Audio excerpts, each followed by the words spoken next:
오래전에 어릴 때 제가 어릴 때는 아니고요. 어릴 때도 그랬지만 제가 판사가 되고 대학부에 이제 올라가서 제가 한국에 있을 때 어린 아이들에게 많이 가르치고 불렀던 노래가 있어요. 이 노래거든요. 하나님의 사랑 신기하고 놀라워, 하나님의 사랑 신기하고 놀라워, 하나님의 사랑 신기하고 놀라워, 오 크신 사랑 하늘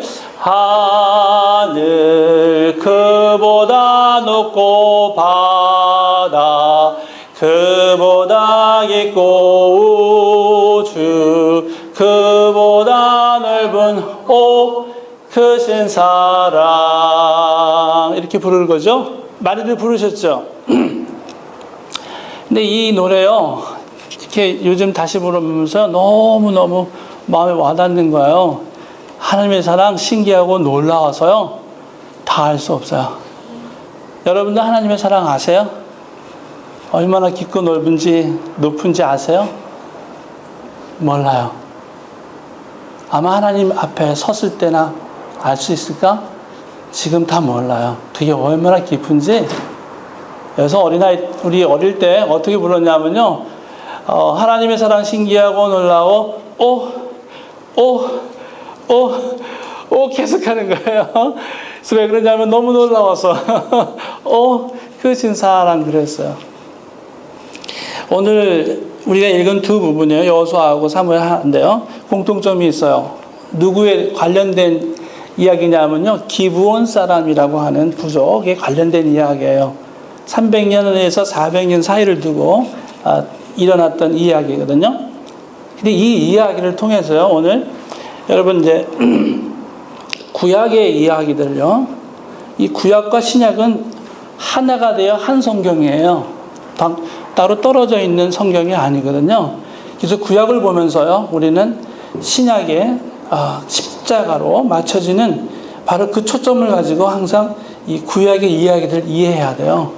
그렇지 않으면 우리가 유대인처럼 구약을 읽고 그래서 거기서 교훈을 열심히 하나님을 믿어라든가 열심히 기도해야 된다는 같은 이런 차원의 이야기가 아니라 바로 궁극적으로 들어가서는 바로 이 구약의 이야기가 바로 십자가를 지금 초점을 맞추고 있고, 그래서 이 모든 구약의 이야기들은 일종의 일러스트레이션이에요.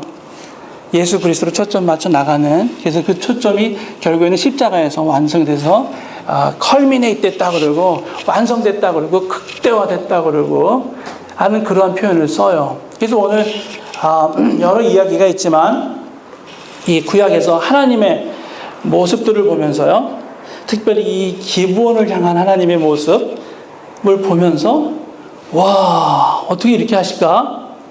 라고 하는 부분을 발견하면서요, 오늘 그것이 우리를 향하신 하나님의 모습이다 하는 것을 같이 보기를 원하는 것입니다. 먼저 구약에서 보면요, 이해할 수 없는, 머리로 이해가 잘 안 되는 부분들이 참 많아요. 하나님에 대하여 볼 때요, 먼저는 하나님의 진노에 대한 부분을 보면 하나님이 많이 진노하시죠. 아주 무섭도록 진노하시잖아요. 노아의 방주를 보면, 노아의 홍수 사건 보면요, 막 노아 가족 빼놓고는 다 온 세상 사람들 멸하셨어요. 그럼 두렵잖아요. 그렇죠? 무섭잖아요. 심판하시잖아요. 심판의 하나님, 아주 두려우신 심판의 하나님이 그려져 있단 말이죠. 소돔과 고모라요, 불로써 그 시리를 완전히 그냥 하나님이 다 태워버리셨어요. 소돔과 고모라. 그런 적도 있단 말이죠.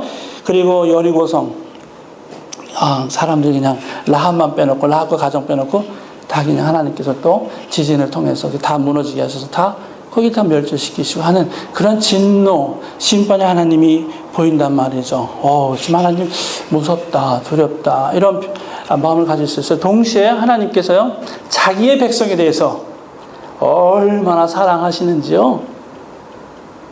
하나님이 자신의 백성에 대해서 얼마나 사랑하시는지 호세아하고 이사야를 잠깐 몇 개를, 두 구절을 제가 두 부분에서 뽑았는데요. 한번 보세요. 이스라엘 자손이 다른 신을 섬기고도, 그리고 섬기고 있고 건포도 떡을 즐기지라도 여호와가 저희를 여전히 사랑하나니 그랬죠. 호세아를 통해서 하나님께서 말씀하시는데 이방에게 이방신에게 절하고 이방신을 예배하고 우상을 섬겨도 나는 너희를 여전히 사랑해 라고 하나님이 사랑을 배신당한 사람한테 하나님이 사랑을 고백하는 어떤 그런 절절하고 뭐랄까요, 하나님이 마치 사랑을 구걸하듯이 그 백성들에게 이렇게 이야기하는 모습도 있어요. 이사야서 보면요, 40장에 보면요, 이사를 통해서 지금 이제 바빌론을 끌려가고 있는 중이거든요. 바로 그 찰나에서 말씀하시는 거예요. 조금 있으면 멸망받아요. 완전히 이제 노예로 가요. 그런데 하나님이 벌써 이야기하시는 거예요. 야, 이사야, 내 백성을 위로해라. 위로해라. 내 백성을 위로해라. 그리고 저들의 마음이 닿도록 위로하라고. 마음에 닿도록 가서 얘기하라고, 말하라고요. 이미 너의 노역의 때가 끝났다라고 말하는 거예요. 이제 바벨론으로 가서 지금 아주 뭐랄까, 고난의 때를 지금 시작을 해야 되는데 이미 다 끝났다고 말씀하시는 거예요. 마치 자녀에게요, 어려움을 앞에 놓고 이미 괜찮아, 다 끝났어.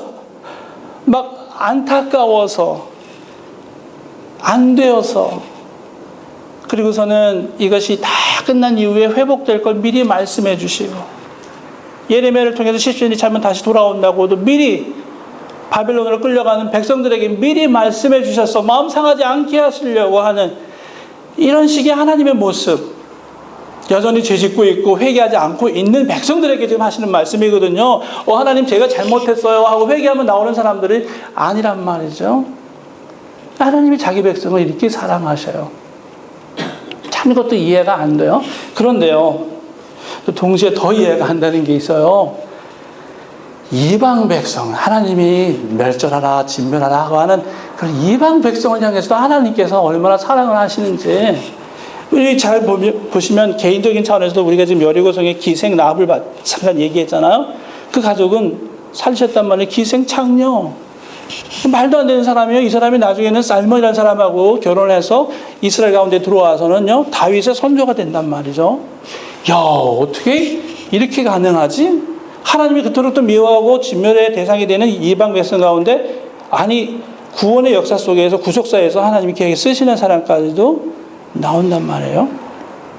니느웨요, 그렇죠? 시리 전체를 하나님이 그 요나를 보내서 살려주신단 말이에요. 요나는 그걸 알고 안 가려고 그랬던 거예요. 요나가 가지 않으려고 했던 이유는 저들이 회개할 거 아니까, 알면 회개하면 하나님이 진노를 멈추실 걸 아니까 안 가겠다 그랬던 거예요. 뭐 다른 게 아니었거든요. 저들은 멸질받아야 된다고. 근데 사는 걸 보니까, 그래서도 또 호박잎 앞에서도 막 팔짱을 끼고 내가 어떻게 되냐 보리라 라고 그러면서 하나님 앞에서 막 대들고 대항하고 하는 그런 요나의 모습을 우리가 봐요. 그러나 하나님은 좌우를 분별하지 못하는 사람이 얼마나 많은데 내가 이들을 아끼는 게 이상하냐?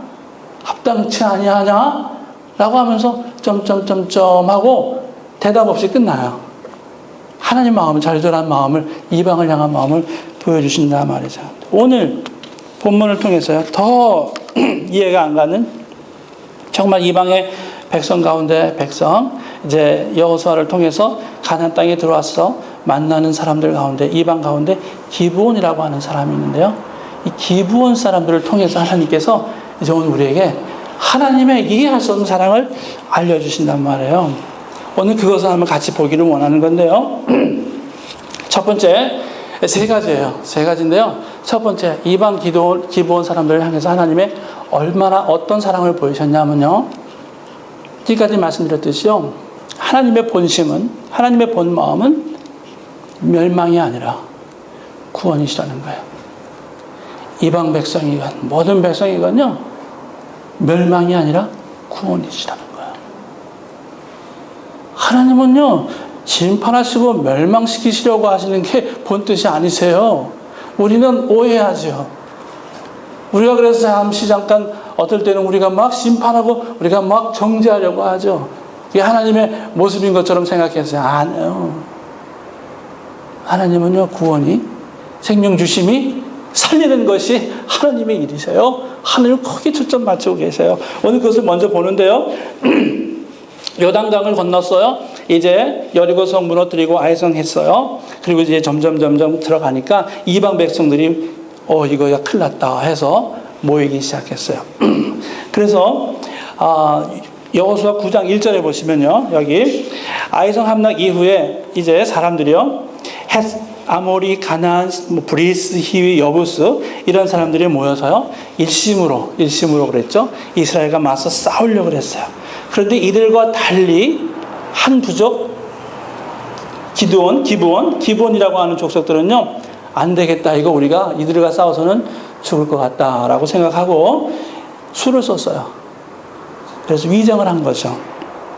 그래서 오늘 보시면 헤어진 전대, 찢어진 가죽 포도 부대 그런 거를 싣고 또 옷을 막 이렇게 더럽혀서 낡은 옷 입은 것처럼 하고 곰팡이 나는 그 음식을 술에 싣고 떡을 가지고 이제 와서는 속이는 거죠.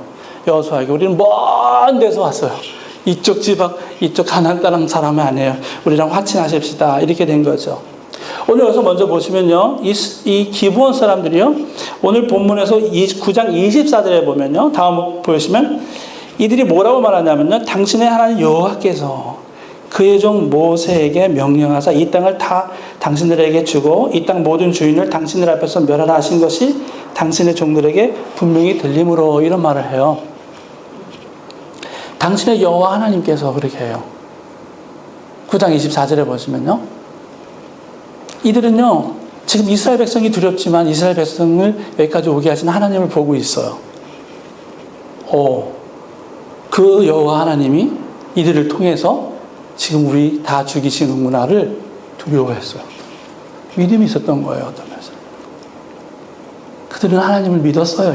이런 측면에서는 하나님을 알고요, 하나님 믿고 돌아왔어요. 하나님께 나온 사람들이에요.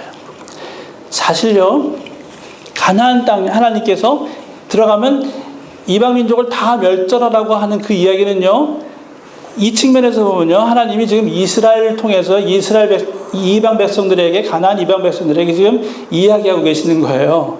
나 너희들 다 죽인다가 아니라 이들을 보고 돌아오라고 하는 거예요. 지금 그 중에 기브온만 반응하고 있는 거예요. 하나님이 가나안 땅에서 다 죽이기 위해서 들어가신, 일부러 다 죽이기 위해서 이들을 보낸 게 아니라 기본을 보면요, 들어오고 자신들이 두려워서 하나님을 믿겠다고 온 사람들을 다 살리시려고 이스라엘 백성들을 보내고 계신 거예요. 어떤 면에서는요. 그 가운데 기본이 저렇게 하나님 앞에 나왔어요. 그래서 그것을 속았지요. 그렇죠. 여호수아가 속아서 화친을 맺었어요. 그리고 화친을 맺어서 그 이후로 나무 패며 물 깃는 자가 되었다. 그렇게 이야기가 됐습니다. 진멸을 작정하셨다면, 그렇죠? 하나님이 이들을 죽이셔야만 돼요. 이들이 와서 아무리 거짓으로 해도요. 이렇게 생각해 봤어요. 여호수아에게 하나님이요, 꿈에 나타나시든지 미리 이야기하시든지, 이들은 절대 죽여야 되니까 어떻게든지 하나님께서 방법을 동원해서 여호수아에게 지혜를 주셔서 이걸 알게 하셨을 거예요.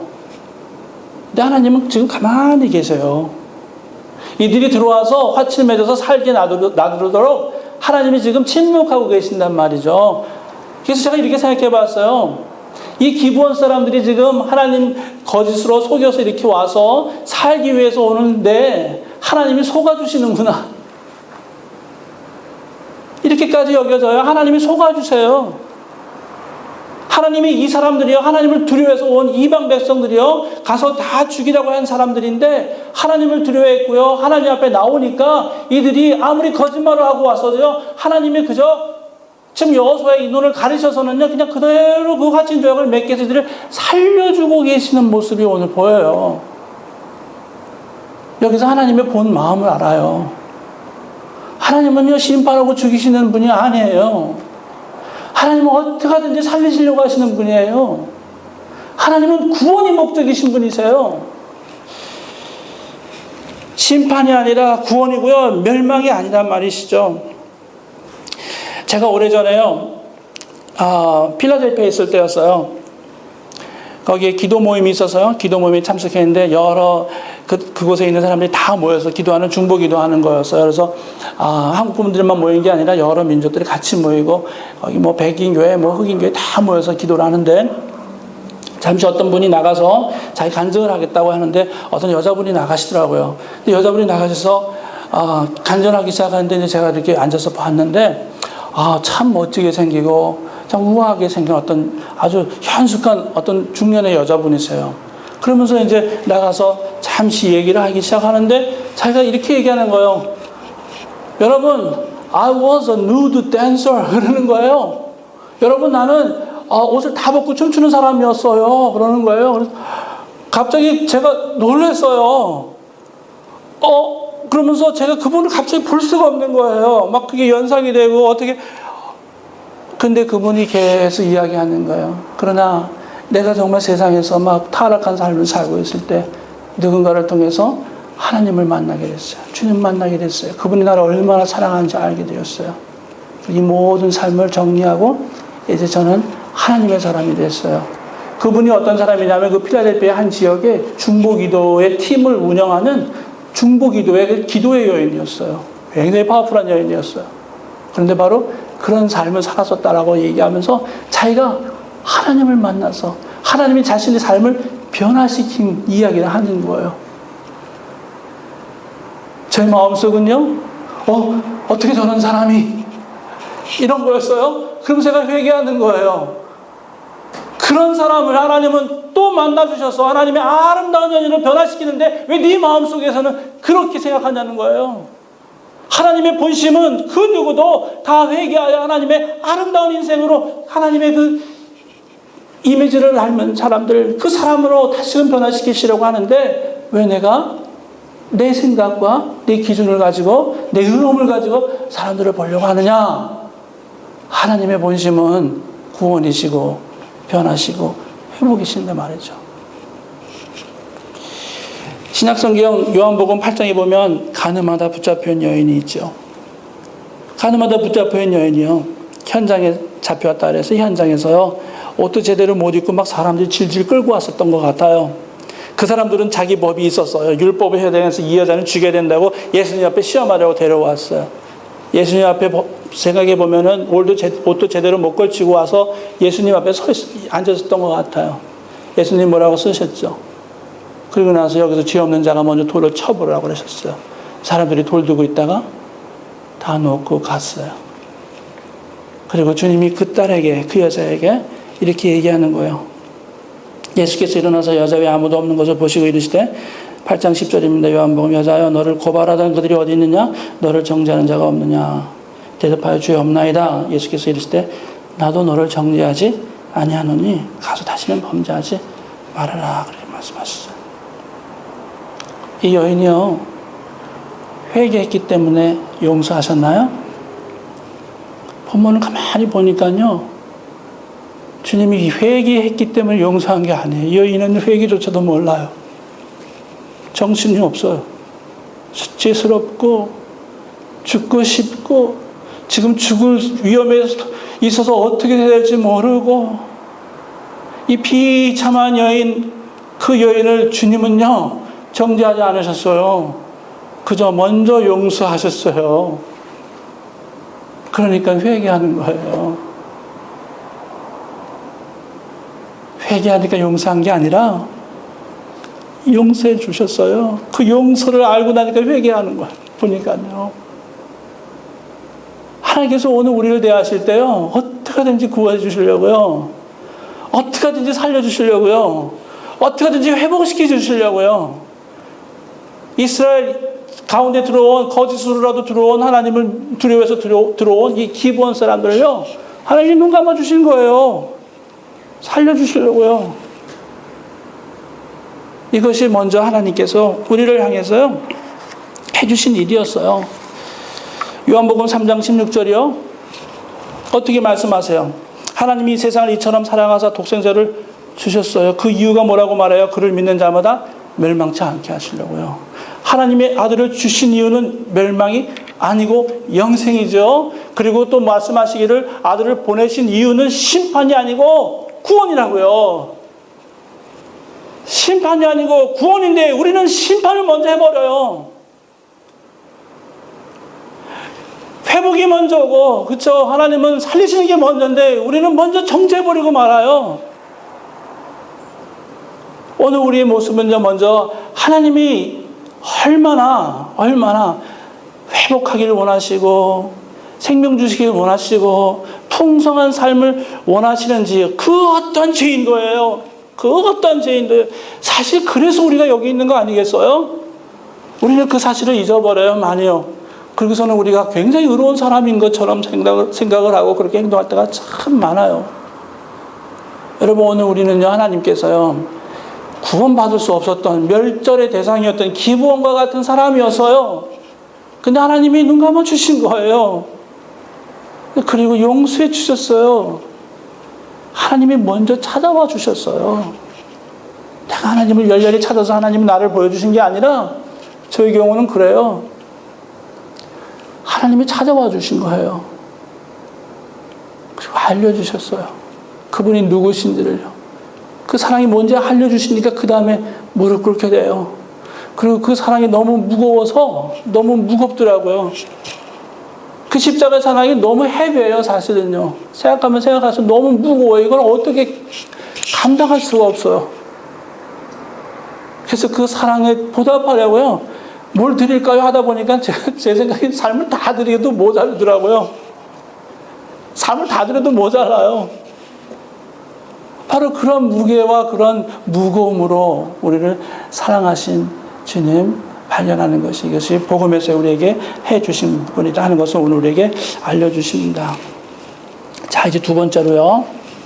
멸망이 아니고 심판이 아니고 구원을 원하시는 그 하나님의 사랑을 먼저 봤고요. 두 번째로 이 기분을 향해서요. 이제 이 본문이요. 10장, 여호수아 10장의 이 본문 여러분들은 많이 아마 들으셨을 거예요. 어떤 맥락에서 들으셨냐면 기도에 대해서 많이 들으셨을 거예요. 기도를 가르치고 기도의 파워를 가르치고 기도가 얼마나 위대한 것인지, 한 사람의 기도를 하나님께서 들어주시는데 얼마나 엄청나게 들어주세요. 해와 달과 별을 막 탁 정지시켜 주시는 이 엄청난 기도의 이 이야기요. 이 이야기가 사실은요, 이 기도의 이야기뿐만이 아닌 거예요. 여기서 오늘 우리는요, 하나님의 사랑을 발견하는데요. 먼저 하나님의 초자연적이고 우주적인 관심과 열정, 그 사람들을 향한 그 열정과 사랑을 발견해요. 좀 더 자세히 볼게요. 자, 이제 기브온이 들어왔어요. 그 사실을 알고 그 주위에 있던 다른 이방들이요, 야, 이거 기브온이 투항했네? 저 기브온 혼내줘야 되겠다, 이렇게 된 거죠. 그래서 어떻게 되냐면 이들이 연합군을 구성합니다. 그것이 이제 10장 3절에 보시면요, 여호수아 아도니색이라는 예루살렘 왕이 이제 사람들을 소환했어요. 왕들을 불러서 5 왕이 함께, 5절에 보시면 헤브론 왕 아므르, 라기스, 아글론 이런 사람들이 모여서 이제 기브온을 치러 가자. 이 사람들을 우리가 이제 혼내줘야 되겠다. 이렇게 된 거죠. 자, 그런데 진멸의 대상이었던 이 기브온, 이들이요, 어떻게 되냐면 여호수아에게 가요. 여호수아, 우리를 도와주세요. 이렇게 된 거예요. 우리랑 화치 맺었죠? 그리고 이제 우리를 도와주세요. 바로 그것을 놓고서 이제 여호수아가 가서 싸우는 이야기가 바로 오늘 우리가 읽은 이 부분입니다. 자, 7절에 보시니까 모든 군사와 용사로 더불어 길갈에 올라갔고요. 그때 8절에 보니까 그때 하나님이 또 말씀까지 하셔요. 어떤 전쟁인데요? 기브온을 살리러 가는 전쟁이에요. 그냥 전쟁이 아니고요. 기브온을 살리고자 가는 전쟁에 하나님이요, 말씀하셔요. 그래서 뭐라고 말씀하시냐면 두려워하지 마. 그리고 그들을 내 손에 붙였어. 그리고 너를 당할 자가 없어. 라고 확신까지 주면서 여호수아를 보내요. 자, 이게 무슨 전쟁이죠? 기브온을 살리러 가는 전쟁인데 말이죠. 그들은 죽을 수밖에 없었던 사람이었는데 말이죠. 이스라엘 백성들이 뭐 거기에 대해서 이스라엘이 죽든 말든 상관없어야 될 사람들인데 말이죠. 하나님이 직접 나가셔서 말씀해 주시고 여호수아가 가서 싸우고, 지금 이런 모습이 오늘 이 10장에 있는 모습이라는 거예요. 자, 그런데 어떤 일이 일어나냐면요, 11절에 보면 먼저는 하늘에서 큰 우박이 내렸다 그랬어요. 이 전쟁에서요, 하나님이 이방 기드온을 살리고자 하는 이 전쟁에서 하나님이 큰 우박으로 이들을 살려주세요. 초자연적인 기적을 일으키세요. 그래서 이방 민족 기브온을 살려주시는 거예요. 자, 계속 볼까요? 그 다음엔요, 해와 달과 별을 멈춰요. 하나님, 태양아 머물라 하고 그 달이 그리고 달아 머물라 하는 거예요. 그런데 하나님께서 그 기도를 들어주세요. 그리고서는요, 이전에도 이후에도 하나님이 이같이 그 기도를 들어준 때가 없었다라고 말씀하시는 이 온 우주적인 사건. 자, 태양이 머물렀어요. 이렇게 생각해 봤어요. 태양만 머무나요? 다른 행성이나 모든 것들이 다 머물러요. 딱 정지. 은하계가 정지. 우주가 정지. 다 연결되어 있는 거잖아요. 기본이라고 하는 한 민족을 살리려고, 그것도 죽을 수밖에 없는 사람을 살리려고 일어난 전쟁에서 하나님이 어떻게 응답을 하시냐 하면 온 우주를 정지시키시면까지, 우주적인 사건을 일으키시면서까지 저들을 살려주는 전쟁을 승리하게 하고 계시다라고 하는 거예요. 그냥 기도의 능력이 나타나는 그런 정도가 아니에요. 이 기도를 통해서 하나님이 지금 기본을 살리고 계시다 하는 겁니다. 온 우주의 왕께서 우리 한 사람 한 사람을 위해서 그 보좌를 버리시고 이 땅 가운데 오셔서 처참한 십자가에서 죽으신 이 우주적인 사건이에요. 이 십자가의 사건이에요. 하나님이 우리 한 사람 한 사람을 향해서 얼마나 관심이 계시냐면요, 온 우주적으로, 온 우주의 왕께서 관심을 가지신 사건이에요. 십자가의 사건은 바로 그래서요, 어디 그냥 이렇게 일어난 어느 한 지역에서 일어난 그런 사건이 아니라요, 온 우주의 왕께서 티끌 같은 사람, 흙 먼지인 사람, 그 존재를 위해서 이 땅 가운데 오셔서 피 흘리고 매 맞고 죽어주시는 이 우주적인 사건이 바로 십자가의 사건이라는 거예요. 하나님이 저와 여러분을 향해서 관심이 있다고 할 때 하나님의 이 관심은 이 우주적인 관심이에요. 온 행성을 다 멈추고라도 내가 너를 주목한다. 온 우주를 다 멈추고라도 내가 너를 주시하고 있고 사랑하고 있다고, 열정을 갖고 지금 보고 계시다고 하시는 하나님의 음성을 오늘 함께 들을 수 있기를 소원합니다. 세 번째로요, 하나님께서요, 이 이방 기본을 한 300년쯤 지난 다윗의 시대에 이 기브온에 대한 이야기가 또 나와요. 그런데 이 세 번째 이 이야기를, 이 사무엘 하를 보면서요, 여전히 하나님은 이들을 잊지 않고 계세요. 뭐 그냥 어느 정도 잊고 그러다가 불현듯 생각난 게 아니라요, 오늘 본문을 통해서 우리가 알려주시는 게 뭐냐면요, 하나님은요 지금 기브온 사람들을 누군가 해쳤어요. 너무 마음이 아픈 거예요. 너무 싫으신 거예요. 이스라엘 백성들에게 3년 동안 기근을 줬다 그랬어요. 오늘 본문에 보니까요, 다윗이 왕이 됐는데 3년 동안 계속 기근이 들었어요. 하나님 어떻게 된 일이죠? 하고 하나님 앞에 나가 기도했어요. 근데 하나님이 알려주시는 거예요. 지금 기브온 사람들 때문인데 사울이 그 사람들을 피를 흘렸단 말이다. 아니, 지금 기근하고요, 온 민족이 지금 신음하거든요. 그거하고요, 기브온 사람 몇 명이 죽은 거하고 왜 연결이 돼야 돼요? 이상하지 않아요? 하나님은요, 300년, 400년 흐른 지금도 하나님이 지금 맺으신 언약이 있어요. 이 기브온 사람, 죽을 수밖에 없는 사람들을 향한 하나님의 언약이 있어요. 이 언약을 여전히 지금도 신실하게 지켜내고 계세요. 그것도요, 마음 너무 아파하시는 거예요. 누가 내 백성을 죽였어 하는 것 같은 거예요. 자기 백성도 아니신데, 이스라엘 백성도 아니라고 그랬잖아요. 그런데 그 기브온을 향해서 누군가 사울의 집에서 이들의 피를 흘렸어요. 나 그거 너무 마음이 아파. 나 너무 마음이 아파. 3년 동안 기근을 주시면서 자신의 마음, 하나님의 마음을, 이 기브온을 사랑하시는 마음을 표현하고 계시는 거예요. 이스라엘 백성들 너희들 말이지, 이렇게 하시는 거예요. 다윗이 물어봐요. 불러서 어떻게 된 일이냐 물어봤더니 누군가 우리를 해했어요 그러는 거예요. 그랬더니 그럼 어떻게 할까? 어떻게 해줄까? 그러니까 뭐라 그래요? 7명 줘요. 그런 거예요. 7명 줘요. 7명? 누구 7명? 사울의 집안에서 7명 줘요. 그러는 거예요. 뭐하게? 나무에 목매달게요. 그것도 뭐라 그러냐면 여호와 앞에서 그랬어요. 여호와 앞에서 목매달게요. 이 사람들 보니까 이제 담대해요. 이스라엘 백성도 아니잖아요. 근데 어느 순간에 이 사람들은 지금 하나님의 백성인 것처럼 그렇게 담대하게 당당하게 요구하고 있어요. 그런데 다윗이 뭐라 그래요? 야, 말도 안 되는 소리를 하고 있어. 아니 어떻게 사울이면 또 몰라. 근데 사울은 죽었는데 사울이 너희들 피를 흘렸으면 사울을 잡아서 사울을 뭐 어떻게 처치하면 모르겠는데 사울은 죽었고 결국에는 사울의 두 아들과요 그 손자 5명, 7명을 주게 되는데요.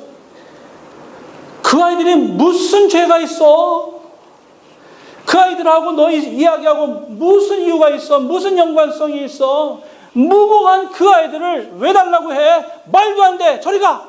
라고 할 수도 있잖아요. 당연히 그렇게 해야 될 것 같아요. 그런데요, 내어주리라. 내어줬어요. 그리고는 7명 목매달고 달고요.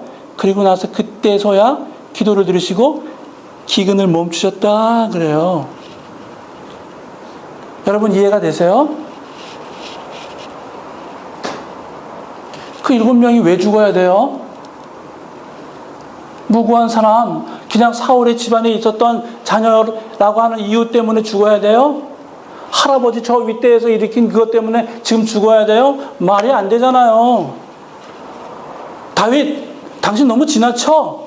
여기서 그거는 그만둬야지. 왜 그 사람들을 죽여? 당신 너무한 거 아니야? 하나님, 어떻게 그렇게 요구하는 걸 들어주고 그렇게 해서 그것이 기근이 끝나는 이유가 되게 하세요? 하나님 좀 너무 지나치세요. 아니 그 아이들은 하나님의 백성이고요. 그리고 죄를 지은 것도 아닌 무고한 아이들인데요. 하나님 너무 지나치세요. 이렇게 생각되지 않으세요? 하나님 너무하세요. 근데 여러분 여기 복음의 핵심이 있어요. 우리가 기본이라고 생각해봐요. 멸절되어야 될 사람들이에요. 근데 우리를 향해서요. 하나님이요. 자기의 백성 가운데 7명을 죽이시는 게 아니라 이제는 자기의 아들을 죽이셨어요. 죄 없고 우리 때문에 죽어야 될 이유가 하나도 없는 무고하신 바로 그 하나님의 아들 예수 그리스도를 우리를 위해서 우리 자리에서 우리 대신 죽게 하셨어요. 오늘 기분을 통해서요 일어난 이 사무엘하의 이야기는요 십자가 사건의 아주 미니어처예요. 그림자예요. 이유도 없이 무고한 7명의 사람들을 십자가에 매달으라고요. 여기서 나무에 매달르다고 하는 거는요 갈라디아서 3장 13절에 보시면 그리스도께서 우리를 위하여 저주를 받은 바 되사 율법의 저주에서 우리를 속량하셨으니 기록된 바 나무에 달린 자마다 저주 아래 있는 자라 그랬어요. 나무에 있는 자마다 잘 달린 자마다 저주 아래 있다 그랬어요. 이것은 신명기 21장의 이야기예요. 신명기에서 분명히 말씀하시는데요. 나무에 달렸다라고 하는 거는요. 이 죽을 사람은 나무에 달려라. 속죄받지 못할 사람은 나무에 달으라고 말씀하셨어요. 이 나무에 단다는 것은 하나님의 저주가 임했다라고 하는 뜻이었대요. 예수님이 빌라도 법정에서 이제 고문당하고 있을 때 이스라엘 백성들 지도자들은요 그 백성들에게 뭐라고 말했냐면 kill him, kill him 그렇게 얘기하게 안 했어요. 특별히 뭐라고 얘기했냐면요 crucify him 그랬어요. 나무에 달아 죽여라. 나무에 달아 죽여라 그랬어요. 이스라엘 백성들 지도자들은요 예수님을 얼마든지 여러 방면으로 죽일 수 있었어요. 자객을 통해서 죽일 수도 있고 여러 가지 있었어요. 그러나 그들은 이 법을 알아요. 예수 그리스도가 십자가라고 하는 나무에 달려 죽으면 그를 따르고 있던 모든 제자들이나 모든 백성들이 와 하나님의 사람이라고 했던 하나님의 아들이라고 했던 사람이 나무에 달려 죽어? 이건 다 거짓말이야. 저건 하나님의 저주를 받은 거야. 어떻게 이것이 가능해? 저 사람은 다 거짓말 거짓 선지자였어 라고 말해주고 싶었어요. 그런데 실제로 그 일이 났어요. 하나님은 그걸 원하셨어요. 실제로 예수 그리스도가 십자가에서 나무에 달려 저주를 받게 하셨어요. 그래서 저주가 됐다 그러셨어요. 그런데 그 저주가 누구의 저주였는데? 우리의 저주였는데요. 우리가 받아야 될 저주를 주님이 나무에 달리셔서 실제로 그 저주를 대신 받아주셨기에 오늘 우리가 여기 있어요. 우리는 그 저주를 받을 이유가 없게 만드셨어요. 여호와 앞에서 7명 목매어 달겠습니다. 그 무고한 사람을요, 이제 하나님께서는요, 십자가에서 그 무고한 아들을 바르셔서는 오늘 저와 여러분을 오늘 이 가운데 살려주셔서 하나님의 사람이 되게 하신 줄로 믿습니다. 우리가 받은 바 하나님의 사랑, 그 은혜가 바로 이런 것입니다. 얼마나 놀라운지 몰라요. 그래서 오늘 우리가 이렇게 이야기합니다. 하나님의 사랑을 아는 사람은요, 이 하나님의 사랑을요, 이제 살아내요. 이 하나님의 사랑을 받았다고 하는 사실도 안 끝나요. 이 사랑이 얼마나 그거 놀라운지요, 이제 가만히 있을 수가 없어요. 그래서 요한일서 3장 16절에 그가 우리를 위하여 목숨을 버리셨으니 이로써 우리가 사랑을 알고요. 우리가 사랑을 어떻게 알아요? 그냥 남자와 여자의 그냥 그런 로맨틱한 것에서 사랑을 알아요? 아니에요. 진짜 사랑은 여기 있다고 그러셨어요. 온 우주의 왕이 먼지 같은 우리를 위해서 목숨을 버린 바로 여기에 진짜 사랑이 있다고 그랬어요. 그래서 이제 우리도 그랬어요. 형제들을 위하여 목숨을 버리는 것이 마땅하니라. 우리도 이 사랑을 알았다는 것으로 끝나지 않아요. 성경은 언제든지 말씀하세요. 이 사랑을 알고 이제 이 사랑을 살라라고 말씀하세요. 그래서 오늘 우리에게 도전하시는 거예요. 얼마나 하나님의 사랑이 그 놀라운지를. 기본 사람들이요, 언제든지 죽을 수 있다던 사람들을 온 우주적인 관심으로 지키시고 살려내시고,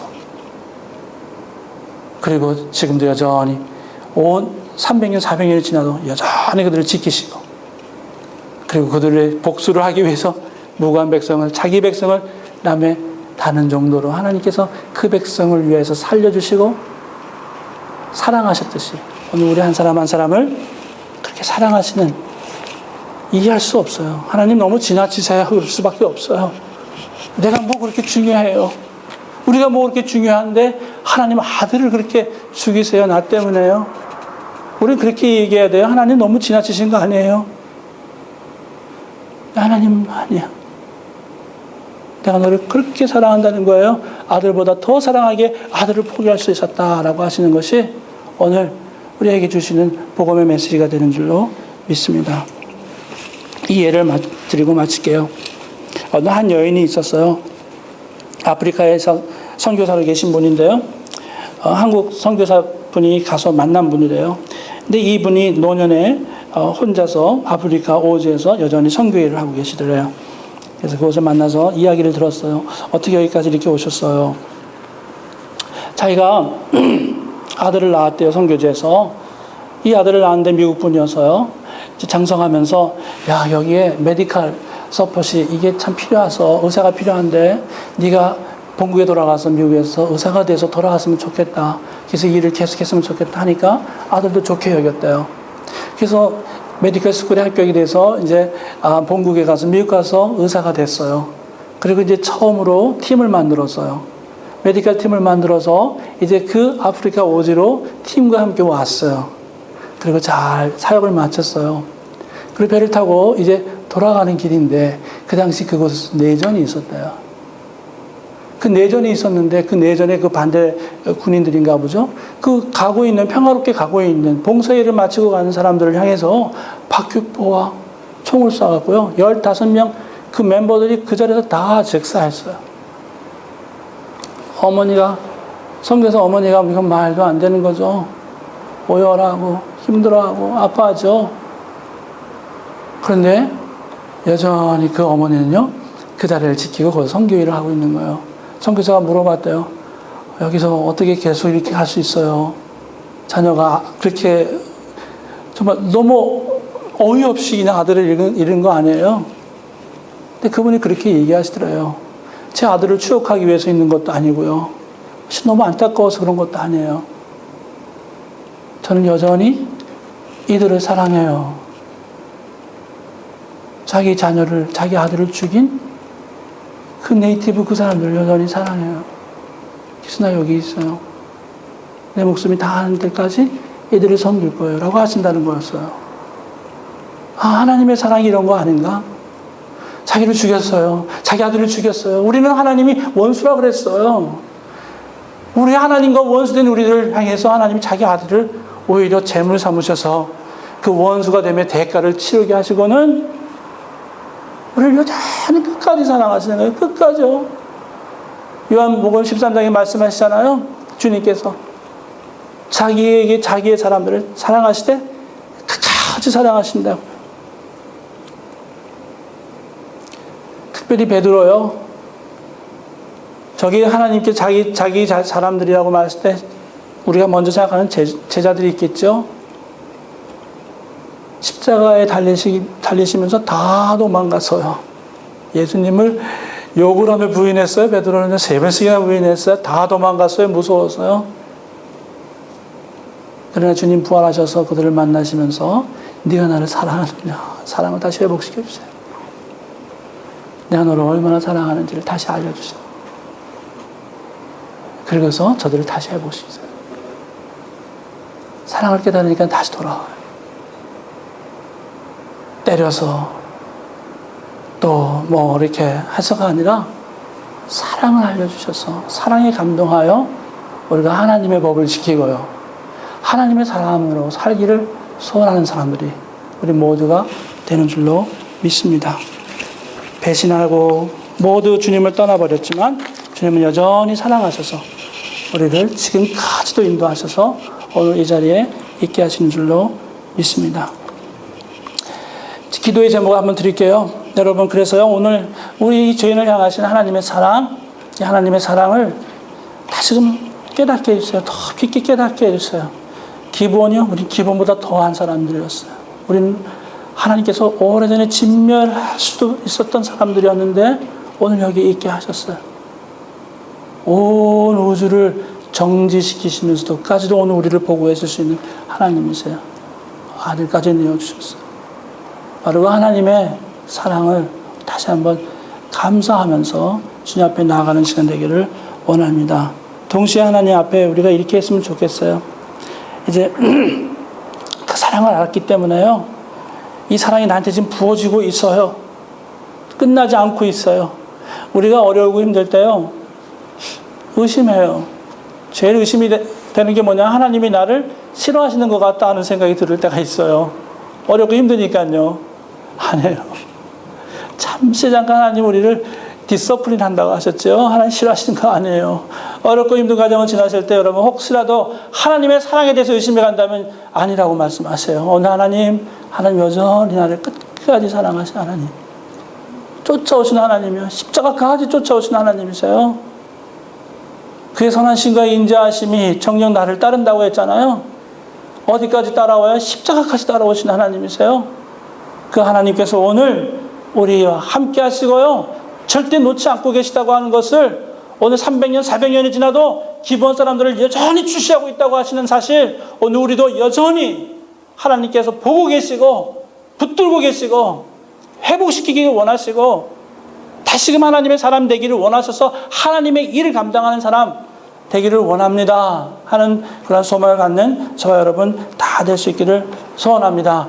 그리고 마지막으로 하나님 이 사랑 실천하고 이 사랑을 알고 이제 이 사랑을 나눌 수 있는 주의 백성 되게 해주시옵소서. 우리 다 같이 한번 기도하겠습니다. 하나님 감사합니다. 하나님 오늘 기본 사람들 정말 하나님 죽을 수밖에 없는 사람들 두려워 주님 앞에 나왔더니 하나님 저들을 살려주셨고 그리고 온 우주를 정지시키시면서까지 저들을 위한 전쟁에서 승리하게 하시고 그리고 무고한 사울의 자녀들을 목매달아 죽이게끔 하시면서도 저들을 여전히 사랑하고 계시고 살려주고 계시고 보호하고 계시고 그런데 하나님 이제는 주의 아들 죄 없는 주님의 아들 예수 그리스도를 우리를 위해서 십자가에 박으시고는 우리를 여전히 끝까지 사랑하고 계시다고 하는 이 하나님의 사랑 오늘 우리가 깨닫게 하시고 이제는 이 사랑 때문에 살게 하시고 이 사랑으로 사는 저희 모두 되도록 축복하여 주시옵소서. 감사하고 우리 주 예수 그리스도 이름으로 기도했습니다. 아멘.